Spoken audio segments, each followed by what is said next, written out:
Mas pinaigting pa ng Police Regional Office Cordillera ang kanilang kampanya laban sa illegal na droga, partikular sa eradikasyon ng taniman ng marijuana, kung saan umabot na sa 76.8 milyong pisong halaga ng nasirang marijuana plants at produkto nito ang kanilang naitala ngayong taon. Ang naturang accomplishment ay iniulat sa isinagawang second quarter meeting of the Advocacy Cluster of the Interagency Committee on Anti-Illegal Drugs meeting na ginanap sa tanggapan ng Department of Interior and Local Government, CAR sa Baguio City. Patrolwoman Jezebel Moyaw sa balita.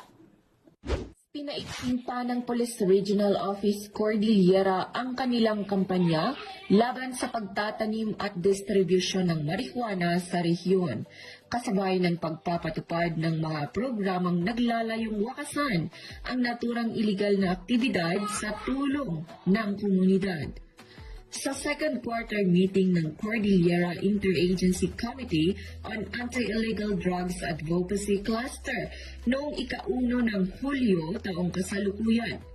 iniulat ni Police Captain Frederick Chiday ng PROCAR na kasalukuyang ipinatutupad ng kapulisan sa Benguet ang mga programang Uplan Binadang Gabot at Uplan Marso na nakatuon sa pagpapalakas ng ugnayan sa mga lokal na residente upang mas epektibong malabanan ang marijuana cultivation.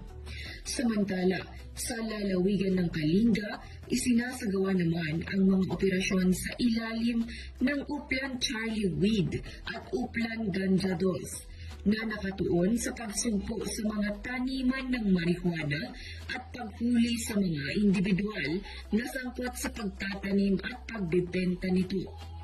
Mula Marso hanggang Hunyo ng taong kasalukuyan, nakapagsagawa ang PROCAR ng 75 marijuana eradication operations kung saan mahigit 76.8 million peso ang tinatayang kabuuang halaga ng mga nakumpiskang ipinagbabawal na gamot, kabilang na ang marijuana at shabu.